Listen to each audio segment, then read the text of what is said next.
Bueno, pues hermanas, hermanos, nuevamente es un gusto estar aquí con ustedes, poder compartir la palabra del Señor, y espero no pase como Pablo cuando predicaba y por ahí uno se le durmió y se cayó. Entonces, espero que sea de bendición y pues pese a las inclemencias del tiempo, el día de hoy nos permite estar congregados como lo hacían los primeros cristianos en el primer siglo. Obviamente tenemos todos los lujos y comodidades que ellos no tenían, pero pues aquí estamos, hermanos y hermanas, y pues recordemos que estamos viendo Colosenses, el libro de los Colosenses. Ya vamos avanzados, ya vamos en el capítulo 2, y estamos en una sección, hermanas y hermanos, que pudiera parecer un poco repetitiva. Por ahí alguna vez algún hermano me decía, bueno, es que estábamos viendo el libro de Filipenses, y él me decía, bueno, es que solamente hablamos de la humildad y del amor, la humildad y del amor. Hermano, pues es que eso es lo que dice el texto, ¿no? Entonces, Colosenses es muy repetitivo, sobre todo en el capítulo 2. Pero ¿qué nos quiere transmitir el capítulo 2 de Colosenses? Ya vimos que Pablo, en esta sección teológica, porque es una sección teológica, las cartas de Pablo se caracterizan porque la primera parte de sus cartas se enfoca a darnos una cátedra teológica sobre un tema en específico. En este caso, su tema siempre es Cristo. Y el de Colosenses, pues no es diferente. En el capítulo 2 se nos ha enseñado ya que en Cristo están escondidos los tesoros de la sabiduría y del conocimiento de Dios. También se nos ha mostrado ya que como cristianos estamos completos en Cristo, porque en Él habita corporalmente toda la plenitud de la deidad. Y la semana pasada veían con ira que Cristo ha anulado el acta de los decretos que estaba en nuestra contra. Es decir, que Cristo es el sacrificio perfecto por los pecados de los seres humanos, en el caso de nosotros. Y bueno, se quedó en el capítulo 15, en el versículo 15 del capítulo 2, y este día vamos a estudiar del versículo 16 al versículo 19. Vamos a leerlo. Por tanto, nadie os juzgue en comida o en bebida, o en cuanto a días de fiesta, luna nueva o días de reposo, todo lo cual es sombra de lo que ha de venir, pero el cuerpo es de Cristo. Nadie os prive de vuestro premio, afectando humildad y culto a los ángeles, entremetiéndose en lo que no ha visto, vanamente hinchado por su propia mente carnal, no haciéndose de la cabeza, en virtud de quien todo el cuerpo, nutriéndose y uniéndose por las coyunturas y ligamentos, crece con el crecimiento que da Dios. El día de hoy, hermanas y hermanos, vamos a hablar del falso crecimiento de la religiosidad. Y es que vamos a poner nuestro foco de atención en el versículo 19, en la última frase que dice que crece con el conocimiento, con el crecimiento, que da Dios. Por allá, Pablo en Corintios dirá que uno sembró, otro regó, pero Dios es el que da el crecimiento, ¿no? O sea, que nadie se jacte porque algún hermano está creciendo en santidad o está creciendo en el conocimiento de Dios. Y hoy vamos a hablar del falso crecimiento de la religiosidad. Recuerden, hermanos, que Cristo anuló el acta de los decretos que teníamos en nuestra contra. ¿Y qué contenía esa acta de los decretos? Bueno, Efesios dirá que esa acta de los decretos contenía mandamientos. ¿Cuáles mandamientos? Los mandamientos de la ley. Y Cristo anuló esos mandamientos. Y lo conectamos con el versículo 16. Por tanto, puesto que Cristo ya eliminó el acta de los decretos que había en contra de nosotros, Entonces, en consecuencia, hermanos y hermanas, que nadie los juzgue por qué comen o por qué beben o porque si celebran o no celebran, que nadie los juzgue. Dividir la enseñanza en 4 partes. Vamos a tomar en cuenta que la religiosidad nos ofrece siempre un falso crecimiento. Un crecimiento en razón de que, bueno, en razón de que ese crecimiento nos acerca más a Dios o nos hace más santos. Ese es el falso crecimiento que nos ofrece la religiosidad. El primer punto, vamos a leer el versículo 16. Dice así: por tanto, nadie os juzgue en comida o en bebida o en cuanto a días de fiesta, luna nueva o días de reposo. Bueno, vemos aquí en primer lugar, hermanos y hermanas, la idea de el ascetismo y el ritualismo. Bueno, pero ¿qué quiere decir esto? Ascetismo. ¿Qué es el ascetismo? Bueno, una definición que encontré por ahí en internet dice así: ejercicio y práctica de un estilo de vida austero y de renuncia a placeres materiales con el fin de adquirir unos hábitos que conduzcan a la perfección moral y espiritual. Pablo habla o le habla a los hermanos y les dice: ¿saben qué? Que nadie los juzgue por lo que comen o por lo que beben. Porque desde su punto de vista de esas personas que los juzgan, esos alimentos son inmundos. Pero el Señor ha anulado el acta de los decretos que había en contra suya, les dice Pablo. Todas estas cuestiones de los animales o los alimentos impuros o puros se encuentran en el libro de Levítico. ¿Recuerdan que los colosenses se enfrentaban ante una nueva enseñanza herética? Bueno, esta enseñanza herética tenía varios elementos, por lo menos 3. Tenía el elemento cultural judío, que estamos viendo ahorita, tenía el elemento cultural griego y también tenía el elemento cultural de alguna religión mística oriental, ¿no? En este caso nos vamos a topar que Pablo va a ser muy específico en cuanto a la ley. Nadie los juzgue por lo que están comiendo o bebiendo. Esta idea incluso prevalece hasta nuestros días. Ustedes la pueden encontrar en enseñanzas de algunas personas, incluso la pueden encontrar en sus propios hogares. Pero recordemos, hermanos, que en cuanto a los alimentos, ningún alimento es impuro, ningún alimento. ¿Es malo tomar cerveza, malo tomar vino? ¿Es pecado? No. Pecado no. No es pecado, exactamente. No es pecado. Sin embargo, si andamos en amor, como dice Pablo, yo voy a tratar de abstenerme de todo aquello que pueda hacer caer a mi hermano. Pero ningún alimento es inmundo en sí mismo. Oigan lo que dice Jesús en Marcos. Él les dijo: ¿también vosotros estáis así sin entendimiento a los fariseos? ¿No entendéis que todo lo de fuera que entra en el hombre no le puede contaminar, porque no entra en su corazón, sino en el vientre, y sale a la letrina? Esto decía, haciendo limpios todos los alimentos. Cristo hace limpios todos los alimentos. El Señor los hace limpios. Es más, Pablo dice que todos los alimentos son limpios y puros si se comen con acción de gracias, siempre dando gracias a Dios. Por esas razones que oramos por los alimentos, ¿no? Pero pregunto, ¿podrá acaso un alimento o una bebida llevarnos a un nivel más alto de santidad ante Dios?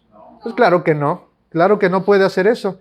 Pero algunas denominaciones cristianas, en especial denominaciones de tipo pentecostal, nos enseñan que por comer moronga o por tomar algunas bebidas, se puede fracturar esta relación que tenemos con Dios.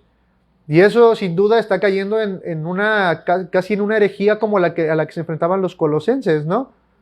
No somos más santos o más puros porque comamos o dejemos de comer. Claro está que sí tenemos que cuidar nuestra alimentación, ¿no?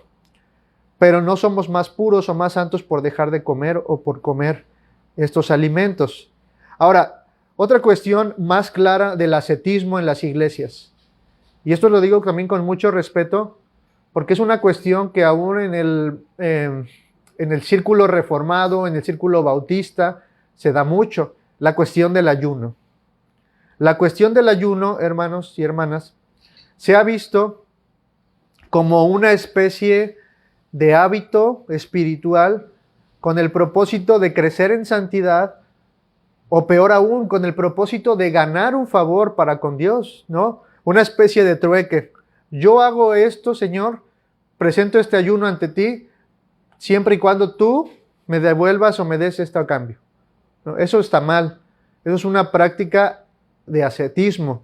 No podemos, por medio del ascetismo, lograr el favor de Dios. Así que no dudo también, hermanos, que las personas que lo hacen con una fe genuina y con una devoción genuina. Sin embargo, en el Nuevo Testamento no se nos enseña acerca del ayuno. No es un mandamiento, se nos dice que oremos sin cesar, pero no se nos dice que ayunemos, ¿no? Es una práctica que no enseña el cristianismo, aunque quedó ya como una costumbre, por así decirlo.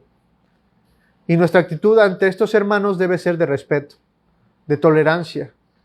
Si se puede, mostrarles la palabra para que ellos salgan de ese error, ¿no? Otra palabra, algo que nos enseña la religiosidad sobre un falso crecimiento, es la ritualidad. La ritualidad es un apego exagerado a los ritos y a las normas formales establecidas. ¿Qué rituales había en el Antiguo Testamento a los cuales se refiere Pablo? Bueno, versículo 16. O en cuanto a días de fiesta, luna nueva o días de reposo. Es decir, fiestas anuales, fiestas mensuales y días semanales. Todas estas cosas, todos estos rituales, hermanos, eran guardados por los judíos. Pero recordemos que Pablo no se dirige a una audiencia judía, sino a una audiencia gentil. Es probable que hubiese judíos entre ellos. Pero había personas de afuera que estaban juzgando a estos hermanos por no guardar estos días anuales, la fiesta de los tabernáculos, la Pascua, el Sabbat, las lunas nuevas, todas estas fiestas que tienen relación con el antiguo pacto, eran fiestas específicamente para los judíos. Y estas personas, en el capítulo 2, constantemente están haciendo un énfasis en que necesitas, sí, a Cristo, pero necesitas añadirle un conocimiento especial. Necesitas a Cristo, pero necesitas añadirle prácticas especiales. Necesitas a Cristo, pero necesitas añadir rituales específicos, específicamente los rituales judíos. Y Pablo les dice, no, que nadie, absolutamente nadie los juzgue porque no hagan esto o porque no hacen esto. Cristo, de hecho, también condenó esto en cuanto a los fariseos se trata. Lucas 14 dice, 14, 1 al 6. Aconteció un día de reposo que, habiendo entrado para comer en casa de un gobernante que era fariseo, estos le acechaban. Y he aquí estaba delante de él un hombre hidrópico, una persona con una acumulación de líquidos, específicamente en la parte de su vientre.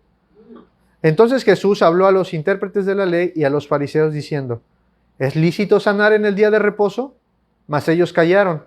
Y él, tomándole, le sanó y le despidió. Y dirigiéndose a ellos dijo, ¿quién de vosotros, si su asno, su buey, cae en algún pozo, no lo sacará inmediatamente, aunque sea en día de reposo? Y no le podían contestar, no le podían replicar estas cosas. Hermanos, ¿qué es más importante, guardar el día de reposo o la vida de una persona? La vida de una persona. Estos fariseos se preocupaban más por el ritual y por la ceremonia que por lo que verdaderamente era importante, la justicia y la misericordia. Les decía Cristo acusándolos.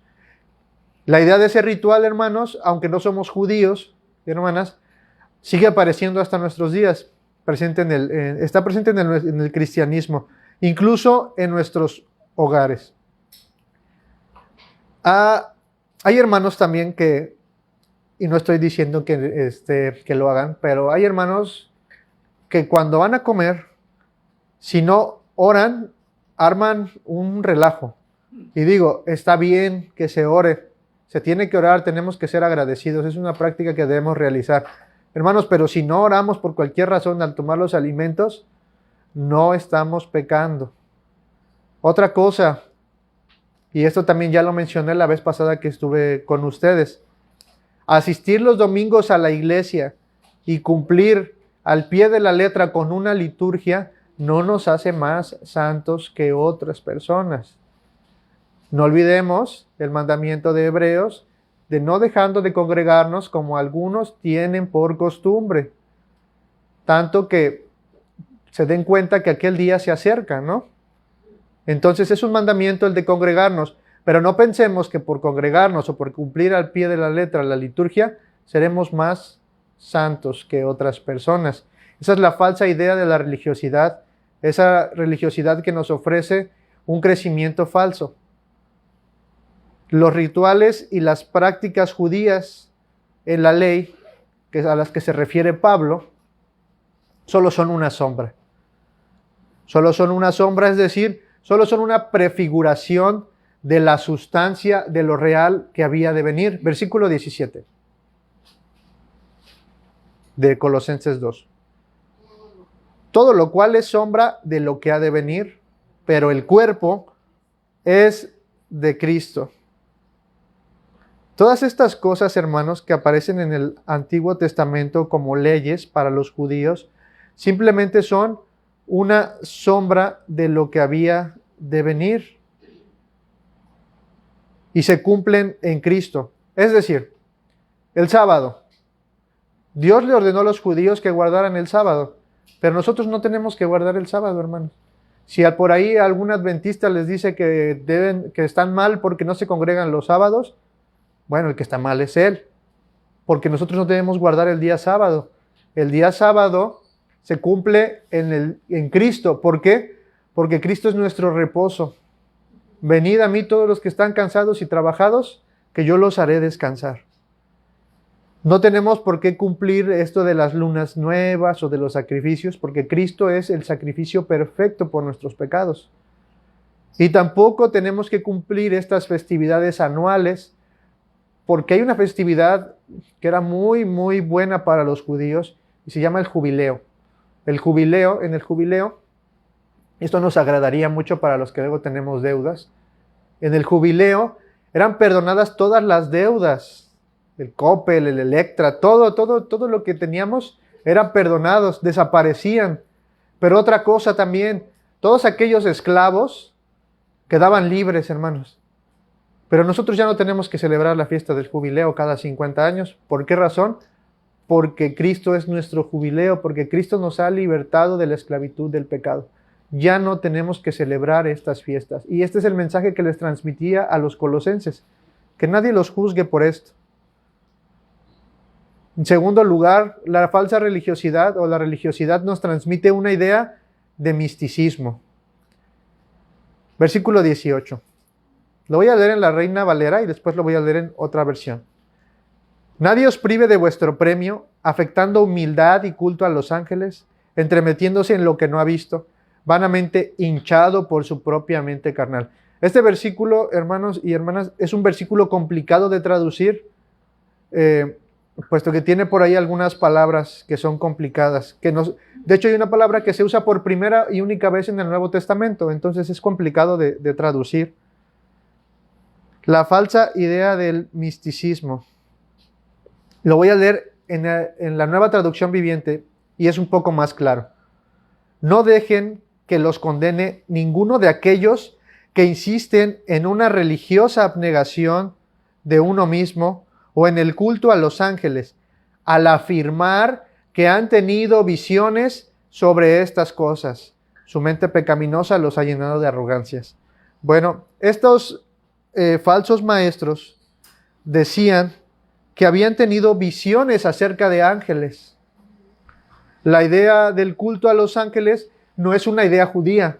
De hecho, la religión judía, por ser una religión monoteísta como la de nosotros,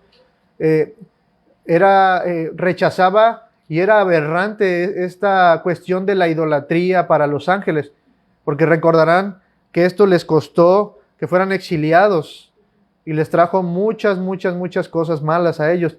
Y en un intento de dejar esta idolatría, bueno, surgen los fariseos, pero es otro extremo, ¿no? Pero bueno, la idea aquí es que la religiosidad nos ofrece un falso crecimiento a través de las cuestiones místicas. Recordemos también, recalcando esta cuestión de que para el hebreo la adoración a los ángeles era una cuestión aberrante.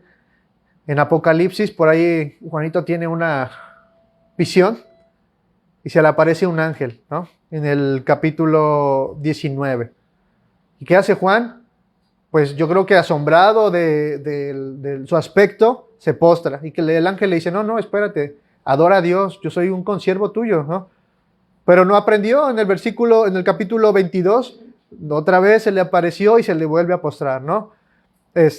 Pero la Biblia sí nos deja en claro que esta práctica no es tolerante, no es aceptada delante de Dios. Dios nunca nos manda a adorar a los ángeles y mucho menos a recibir visiones acerca de ellos, ¿no?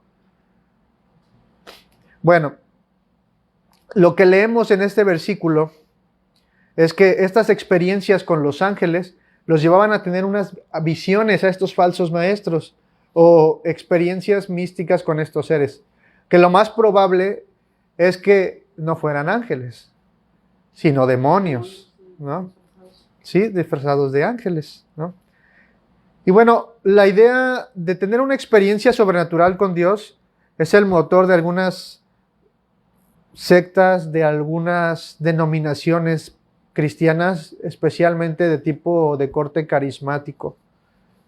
Ellos se jactan de haber escuchado la voz de Dios audiblemente. Por ahí un hermano decía, ¿quieres escuchar la voz audiblemente de Dios? Lee tu Biblia en voz alta, ¿no? No dudamos de su experiencia, pero realmente el tener este tipo de experiencias místicas con Dios solamente desembocan en dos cosas.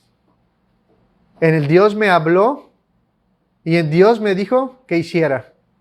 ¿Se han escuchado esas frases? Dios me dijo, Dios me habló.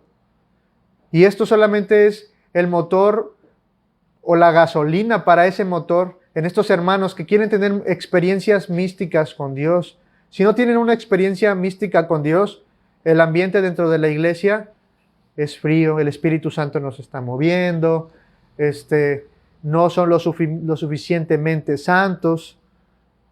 Y esta idea es una idea errónea. Tengo una experiencia con un hermano de una iglesia así, donde el hermano decía que cada que se paraba en la puerta de la entrada de la iglesia, él veía ángeles que custodiaban el atrio, el púlpito, y los describía como seres gigantes, ¿no? Yo creo que trayendo a la mente aquel ángel que destruía en tiempos de David, ¿no? Y el motor, la motivación del hermano era esta experiencia con los ángeles, hermanos, que él veía, que probablemente ni eran ángeles, ni eran demonios, simplemente una idea en su cabeza, porque la mente es tan poderosa para sugestionarnos y para crear ideas o para crear cosas que no existen. Pero es una idea muy peligrosa. ¿Y qué tan peligrosa es esta idea de tener un encuentro místico, sobrenatural con Dios? Bueno, pues es tan peligrosa que de ahí han surgido sectas. Recordarán que hace tiempo hablábamos acerca de eclesiología, acerca de algunas denominaciones falsas. Y por ahí nombrábamos a un personaje gringo llamado Joseph Smith. Bueno, este personaje tuvo una experiencia con un ángel que le dio en planchas de oro un evangelio donde se nos relata la historia de Cristo con nativos americanos. Y el ángel le dijo a Joseph Smith que ese evangelio lo tendría que transcribir o traducir al inglés, pero no solamente se quedó ahí, hermanos. Le dijo que él tenía que restaurar la iglesia cristiana. Y para que como mexicanos no nos quedemos atrás, por ahí un hombre llamado Joaquín González allá por 1926, tuvo una experiencia con Dios y Dios, hablando acerca del nombre de Dios y acerca de Proverbios, Dios le cambia el nombre a este personaje. Y ahora no se va a llamar Joaquín, sino se va a llamar Aarón. Adivinen qué secta nació de aquí. La luz del mundo. ¿Y qué creen que le dijo el ángel? Que restaurara la primitiva iglesia cristiana. Esto ocurrió el 6 de abril de 1926. Es peligroso, hermanos, que nosotros tratemos de tener experiencias sobrenaturales con Dios. Si usted ha tenido de repente en sus tiempos devocionales, de oración, una experiencia quizás emocional, eso no está mal. Pero creer que esta experiencia nos lleva a un nivel más alto de santidad y tratar de buscar este tipo de experiencias con un propósito que no sea el de glorificar a Dios, nos va a llevar a este tipo de prácticas. Incluso pudiera decir, hasta va a querer abrir su propia iglesia, ¿no? Su propia doctrina. No le va a importar la doctrina. Pero ¿qué nos dice la Biblia acerca de estas experiencias?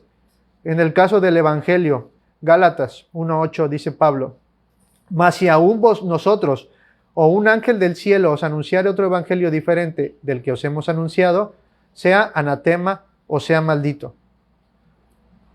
Otra cosa es que estos falsos maestros, con una falsa humildad, decían que no podíamos acercarnos a la divinidad y que necesitábamos de mediadores. Y adivinen quiénes eran los mediadores, pues los ángeles. Pero Timoteo es claro cuando dice que no tenemos otro mediador. Dice, porque hay un solo Dios y un solo mediador entre Dios y los hombres, Jesucristo, hombre. Y al final el verso dirá que estas experiencias son el producto de una mente sin conocimiento de la Escritura, pero sobre todo es el producto de una mente carnal que no tiene a Dios. Es la mente de un incrédulo. En tercer lugar, la idea de una falsa humildad. Voy a leer el texto del versículo 18 en la Nueva Traducción Viviente. No dejen que los condene ninguno de aquellos que insisten en una religiosa abnegación de uno mismo, es decir, humildad, o en el culto a los ángeles. Bueno, los falsos maestros envueltos en este misticismo y con el conocimiento de experiencias sobrenaturales, que desde luego atraerían la atención de todas aquellas personas que no conocían al Señor y querían tener un encuentro con la divinidad, porque no me dejarán mentir, pero ¿qué llama más la atención en las iglesias el día de hoy? ¿Que alguien lleve un estudio expositivo de la palabra verso a verso? ¿O que alguien se pare enfrente en el púlpito y diga, ¿quién quiere un milagro? ¿Quién quiere bajar de peso? ¿Quién quiere una camioneta? ¿Quién quiere esto? Porque lo hay, hermanas, aunque suene ridículo, estas personas que profesan ser cristianos se suben y empiezan a alardear sobre supuestos poderes que Dios les ha dado, sobre palabras que ellos pueden profetizar sobre las personas. Y es ridículo, pero esto se presenta. Y lo peor aún es que se presentan como humildes. Esta falsa idea de la humildad que la religiosidad nos hace creer que por presentar una cara de manso, una cara de una persona buena, seremos mejor que otras personas, es falsa totalmente, hermanos.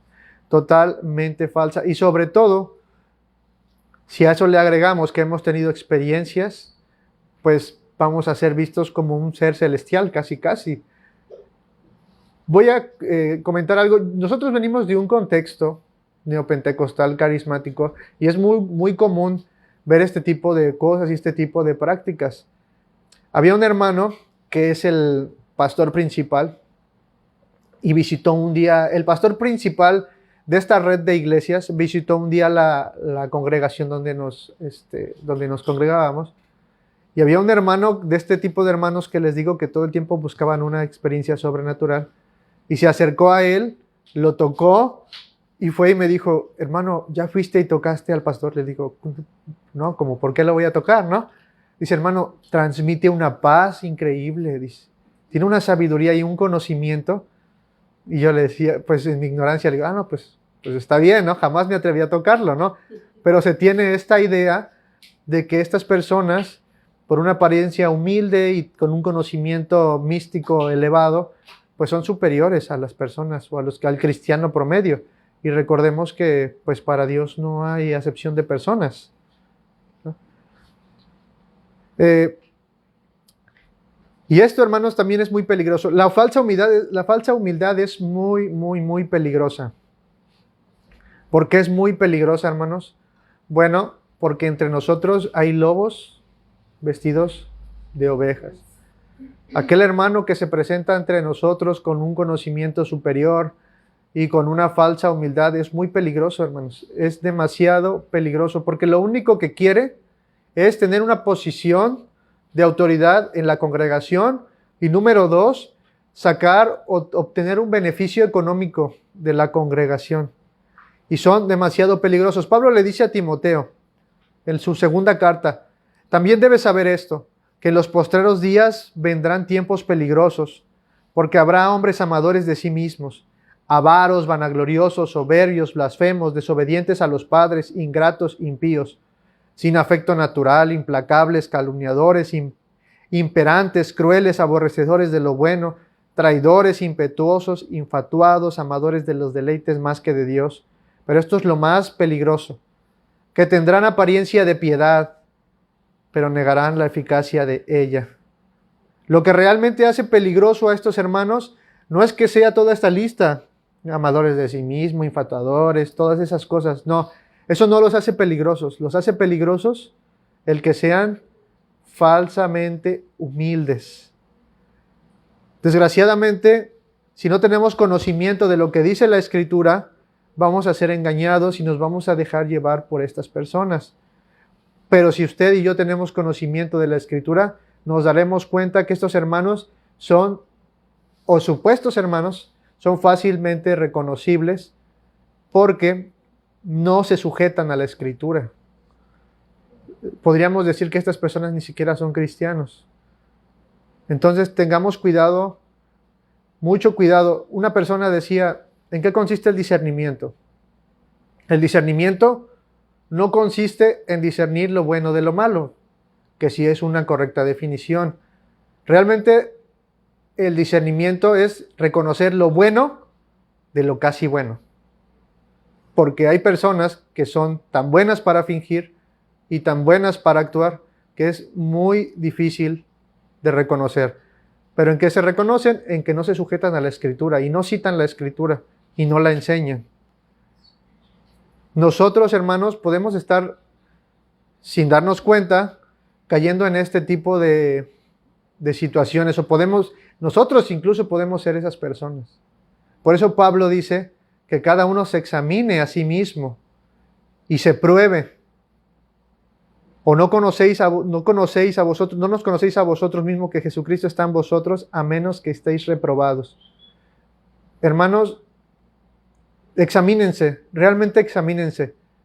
Y no lo digo para que todo el tiempo se estén culpando, pero realmente examinen si realmente están en la fe, examinen si realmente han creído, examinen si realmente su manera de actuar lo hacen en función del amor o lo hacen en función de una falsa humildad. Porque es fácil dentro de la iglesia fingir amor y fingir humildad, pero estando fuera de ella somos otros, cambiamos. Y hermanos, tengamos cuidado con esto porque dice Santiago, no se hagan muchos maestros sabiendo que recibirán mayor condenación. Si tú enseñas, si yo enseño la palabra de Dios, si yo predico la palabra de Dios el día domingo, pero el resto de la semana vivo y me comporto como un impío, hermanos y hermanas, tengamos cuidado, porque seguramente ni siquiera estamos en la fe y vamos a recibir una condenación mayor. Entonces, esa es la falsa idea de la humildad que nos hace pensar que crecemos en santidad para con Dios.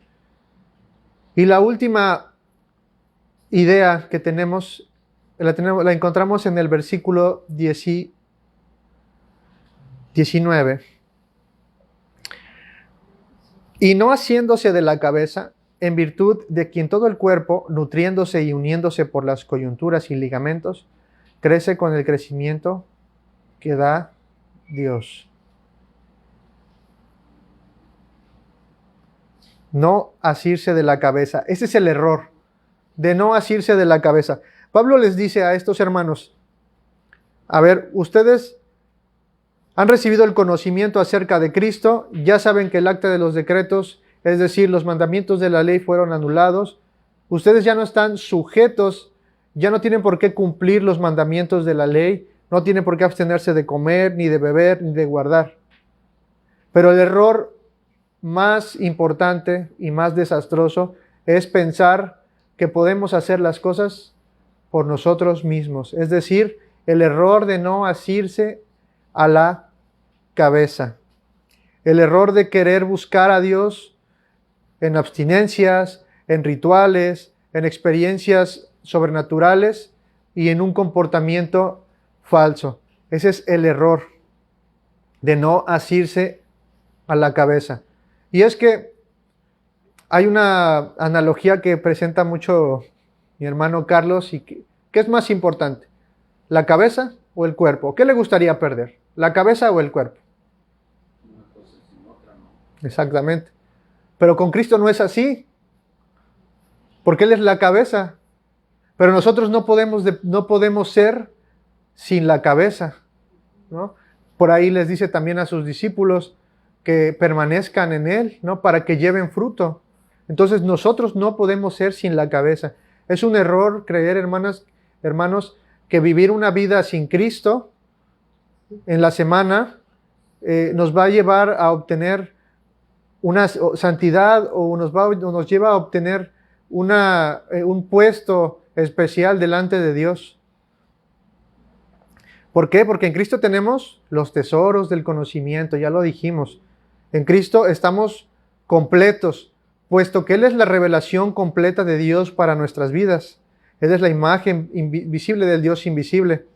Y Él es quien nutre a la iglesia. Él es la cabeza. Y la iglesia fue creada por Él y para Él, como dice Romanos 11:36. Porque de Él y por Él y para Él son todas las cosas. A Él sea la gloria por los siglos.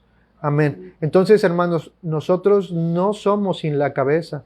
No podemos crecer sin la cabeza. Pero ya sabemos, hermanos, que el crecimiento lo da Dios. Y sí o sí, Dios va a cumplir los propósitos que tiene para su iglesia al final de los tiempos. Porque Dios es soberano y Dios es todopoderoso. Y lo que Él ha decretado desde el principio se va a cumplir.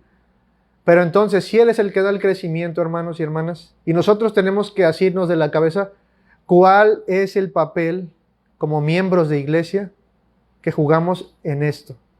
Si Dios es el que da el crecimiento. Bueno, como ya dije, Dios es soberano.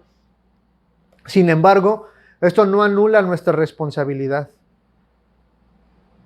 El crecimiento en cada uno de sus hijos se va dando por medio de Cristo. Pero cuando decimos o cuando hablamos de crecimiento, ¿a qué nos referimos? ¿Y qué papel tiene la iglesia de Jesucristo? Es decir, ¿usted qué papel tiene o mi esposa qué papel tiene en esto del crecimiento? Bueno, Efesios nos dice algo. Efesios 4:11, del 11 al 16. Dice, y Él mismo constituyó a unos apóstoles, a otros profetas, evangelistas, pastores y maestros, a fin de perfeccionar a los santos para la obra del ministerio, para la edificación del cuerpo de Cristo, hasta que todos lleguemos a la unidad de la fe y del conocimiento del Hijo de Dios, a un varón perfecto, a la medida de la estatura de la plenitud de Cristo, para que ya no seamos niños fluctuantes, llevados por doquiera de todo viento de doctrina, por estratagema de hombres que para engañar emplean con astucia las antimañas del error, sino que siguiendo la verdad en amor, crezcamos en todo en aquel que es la cabeza, esto es Cristo. Hermano y hermana, ¿qué papel jugamos tú y yo en el crecimiento? Bueno, Dios les ha dado dones, Dios nos ha dado dones para que mediante esos dones unos y otros podamos edificarnos y sigamos creciendo en el conocimiento de Dios. Y aquí viene esta parte de crecer. ¿En qué crecemos? Bueno, mediante estos dones, ustedes y yo vamos siendo perfeccionados hasta crecer a la altura del varón perfecto. Es decir, el propósito del crecimiento o el crecimiento del cual habla Pablo aquí a los colosenses es que nosotros seremos más como Cristo. Ese es el propósito para el cual hemos sido, o la meta para la cual hemos sido creados. El propósito es para la alabanza de la gloria de su nombre. Y hermanos y hermanas, termino diciendo que toda persona, toda denominación o toda religión que se llame a sí mismo cristiana, pero que no está asida de Cristo, que no tiene como fundamento a Cristo y no tiene como propósito ser como Cristo, crecer como Cristo, dicha persona, dicha denominación o dicha religión son falsas. Hermanos, tenemos que asirnos de la cabeza. Nuestra vida cristiana debe estar cimentada en Cristo y no en experiencias ni en falsas enseñanzas. Vamos a orar. Padre, te damos gracias. Gracias, mi Dios, por tu palabra. Gracias, mi Dios, porque nos recuerdas que separados de Cristo nada podemos hacer. Ayúdanos, mi Dios, a vivir una vida cristiana verdadera, haciéndonos de la cabeza. Ayúdanos a no caer en la falsa humildad. Ayúdanos a no caer en la búsqueda de experiencias sobrenaturales o místicas. Ayúdanos a no caer en la idea de que haciendo algo nosotros podamos obtener un favor tuyo.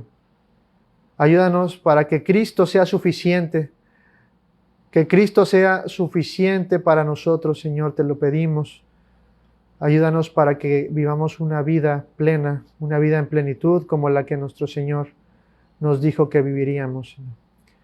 Te pido, mi Dios, que bendigas a cada uno de mis hermanos y que bendigas a los hermanos que nos acompañan en la transmisión. Y llévanos con bien, Señor. Ayúdanos, Señor, a depender más de ti. Te lo pedimos en el nombre de Jesús. Amén.